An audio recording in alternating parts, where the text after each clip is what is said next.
Kosmos. Teadus. Faktid. Arvutused. Tõestused. Uus planeet iga päev. See on Aruküla kosmoseprogramm.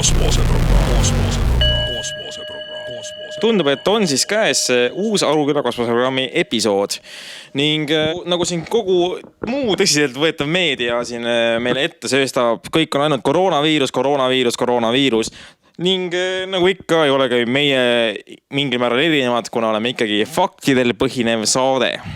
Ja saates on kohal ka teadlased. Just, et me ei ole siin nagu mingi tavaline saade, me ei ole nagu mingi Delfi, kus ei ole mingid teadlasi, on ainult ajakirjanikud, meil on siin lisaks ka teadlased. Ja kuigi Delfi võib oma faktikontrolli meie saates avaldatavale informatsioonile kindlasti teha, sellepärast, et selles saates nad ei suuda mitte ühtegi fakti leida, mis nagu nende poolt räägitava jutuga oleks konfliktis. Just. Igatahes nägime Delfi, et saite Facebooki faktikontrolli Eesti esindajaks. Saite tiitli. Soovin omalt poolt palju õnne. Ja minu poolt ka palju õnne, et tore, et keegi viitsib sellistel aegadel ikkagi just ning tore, et keegi tähtsate asjadega. Tõesti väga tore, et selline tõsiselt võetav meediaallikas on selle oma kätte võtnud ning kõigi Eesti inimeste ees seismas. Suurepärane, me oleme päästetud. Olete te selle ära teeninud. Aga okei, oma saatega edasi. Meil on siin saates siis ikkagi täna põhiline küsimus ees, et mina lihtsalt nägin öösel õudusunenägu, et mis siis saab, kui, ja siis ma hakkasin mõtlema selle peale, ja nägin siis, et koroonaviiruse tõttu suri terve inimkond välja. Ja siis märkasin üles, nagu kõik oli hästi ja vaatasin jälle uudiseid ning sain aru, et see on alles nii algusfaasis, et pole hullu vaata. Et arstid ikkagi tegelevad selle asjaga, et tegelikult ei ole see asi üldse nii hull. Aga ikkagi lihtsalt argumendi pärast räägime siis läbi, et kui koroonaviirus peaks inimkonna välja suretama, mis siis edasi saab? Ei, mina arvan, et asi on kindlasti väga hull, et see 2 meetrit on ikkagi täpselt välja arvutatud meie koroonakalkulaatori poolt, et kui 1,80 distants teiste inimestega võib juba ikkagi muutuda ohtlikuks ja inimkonna väljasuremine võib olla väga lähedal. Aga et ühesõnaga oleme loonud siis mudeli, et mina siin tegin ja siis minu kolleeg teadlane, Aruküla kosmoseprogrammi kolleeg teadlane. Mis ikka pole tutvustan? Tere, Eerik. Ja, tere tulemast. Tere. Oleme siis kumbki välja arvutanud ja teinud siin väga palju uurimustööd, et mis saab sellest maast üldse, kui inimesed siit ära kaovad. Oota, saan ma õigesti aru, nagu me ikkagi teame selle täiesti tõese evolutsiooniteooria kohta, on ja? No ma räägin nüüd asja natukene lahti. Okay. Ühesõnaga, kuna loomadele teatavasti koroonaviirus ei mõju. No, see on kindlasti loogiline. Ja, kuigi me neilt saime selle haigusega, neile see ei mõju.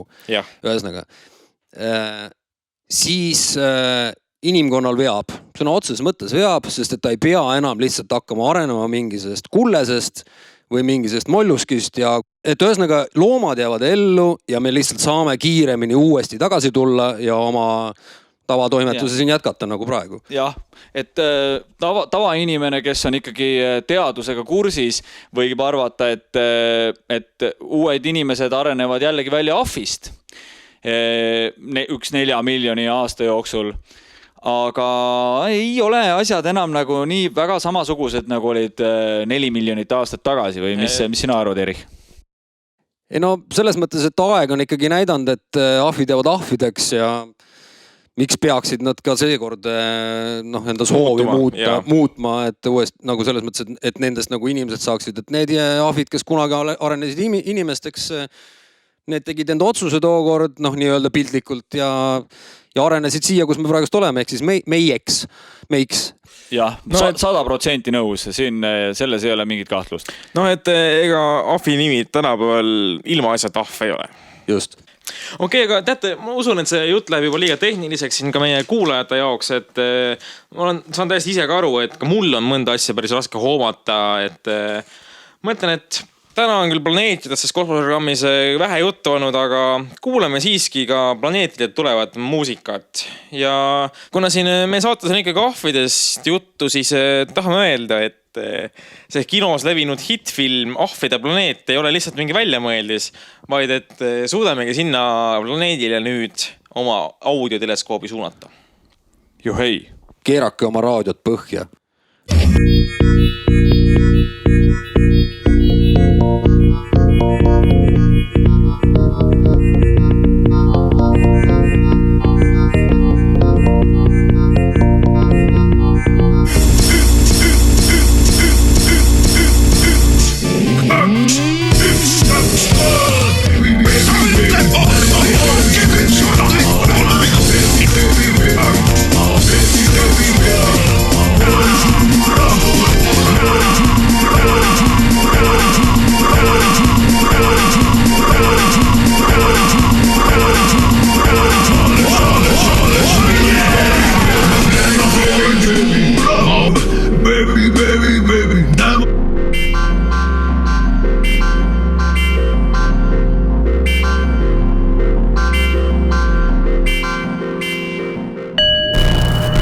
Aruküla kosmoseprogramm.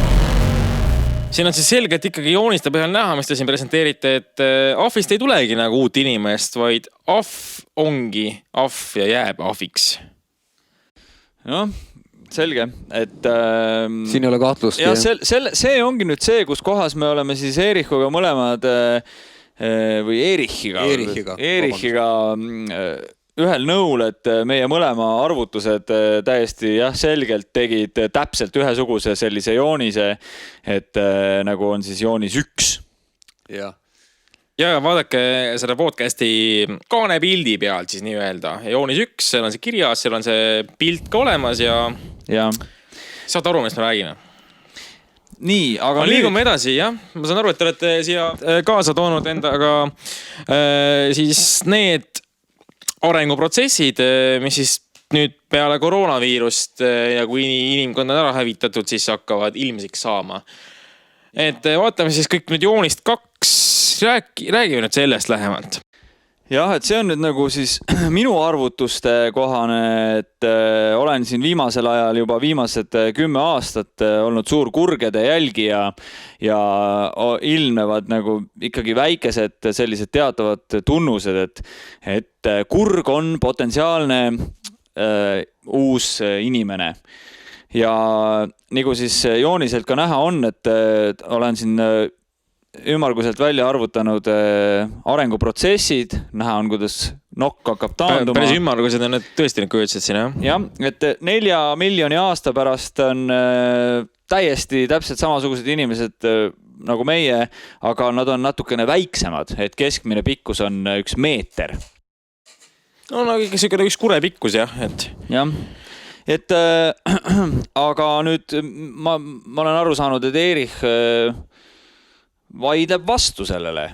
Jah, et minu nagu arvutuste ja nagu mingil määral ka kasutades loogikat, mida ma tavaliselt ei tee eriti, on minu... õige. Et ikkagi numbrid eeskätt. Kalkulaator ja kõik, jah. No, teadus, numbrid pluss teadus. Teadus ja numbrid ja faktid. Et minu versioon on ikkagi see, et kuna inimene on ikkagi nagu veega palju nagu seotud, tema see Darwini nagu evolutsiooniteooria põhiselt, siis minu teooria on see, et tuleb koprast. Kobras on ju pool veeloom ja pool nagu ei ole ka siis veeloom. Ühesõnaga, aastad on siin all, nagu näete ise. Ja, joonis 3, et joonis 3. No ikkagi ka 4 miljonit aastat, et selle koha pealt oleme ka ühel nõul, aga mulle tundub, et sa oled ikkagi enda arvutustes jätnud arvestamata kliima soojenemise teguri, et kuidas see üldse võimalik on, et koprast hakkab inimene arenema, see mulle pähe ei mahu, see on täielik absurd. Ei miks ta siis nüüd absurd on? Minu arvutused näitavad siiski seda, et inimesed viimases hädas, selle pandeemia viimases otsas lihtsalt söövad kogu planeedi toidust tühjaks. Jah. No suure tõenäosusega. No vot. Ja nüüd, kui jäävad need loomad siia järgi, neil ei olegi midagi süüa. Ja see tähendab seda, et kõik loomad surevad välja arvatud kobras. Ja nüüd ma pöörduks tagasi kopra hammaste juurde. Näete, kopral on suured hambad, tema sööb puitu. Ja nii me siia tagasi tulemegi. Tänu sellele võtme teema, ütleme niimoodi, on need hambad. Ja need arvutused on minu arust üsna täpsed. Kui sa tahad mu väidet ümber lükata, siis palun, aga ma arvan, et sul ei ole väga midagi öelda lihtsalt. Nagu ma aru saan, et siis et kobras jääb ainult tänu sellele ellu, et ta oskab puitu süüa. Täpselt. Yeah. No ikkagi, mul on kogu selle protsessi juures ikkagi kõige suurem küsimus see, et kust üldse tuleb nagu siis kurgedele või kobrastele üldse see valik, et nüüd ma saan inimeseks nagu? Väga hea küsimus, et see on nagu selline, et võib-olla siin tasub lausa eraldi saade teha selle kohta. Kas äkki peaks rohkem teadlasi selle juurde kaasa haarama? Noh, võib, aga ütleme nii, et meil on ikkagi päris viimase taseme arvutused üldiselt kasutusel. Et jah, sa siin enne mainisid, et ma ei võtnud arvesse kliima soojenemist. Ma võtsin arvesse küll. Ma võtsin lihtsalt arvesse uuemaid näitajaid kui sina nähtavasti. Kuulge, et härrad teadlased, olge ikkagi rahulikud, et mina olen väga rahulik. Et igaks juhuks ütlen, et mulle tundub väga loogiline see kopra oma nagu isegi loogilisem kui mu enda teooria, aga kuna ma olen teadlane, siis mul lihtsalt ei saa olla, ma ei saa eksida. No tuleb lihtsalt arvutused üle teha ja ma arvan, et sa saad uue vastuse lihtsalt nagu siin, mina ikkagi, ma nägin vaeva selle asjaga, ütleme niimoodi. No võib-olla tõesti, ma tegelikult ei vaadanud, ma kasutasin lihtsalt mälu järgi kliimasoojenemistegurit. No võt. Tore, et tähtsad teadlased ikkagi lõpuks ühel nõul asjaga olete. Et lepituse märgiks suunaski siis kohe audioteleeskoobi teema kohasele planeedile. Paneme käima. Felling trees with your teeth takes great strength, skill, and patience. One technique is to slice halfway through and let the wind do the rest.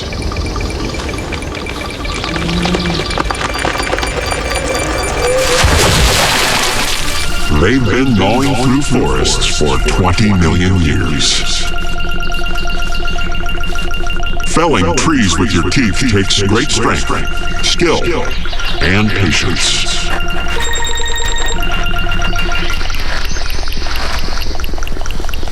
They've been gnawing through forests for 20 million years.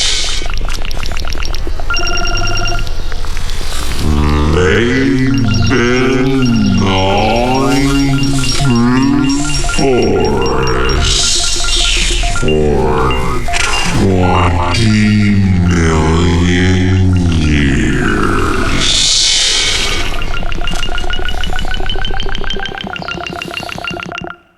Suurepärane muusikapala, et tahtsin kindlasti meelde tuletada ka meie teaduslikku uuringut, kus kinnitame, et kui sellist muusikat kuulata iga päev, siis läheb viirus ära. Siis läheb viirus ära, jah, et selle me oleme juba kindlaks teinud, et kindlasti ärge laske lihtsalt ainult ühe korra nagu seda ühest kõrvast sisse, teisest välja, vaid nagu süvenege, mida te tegelikult kuulete.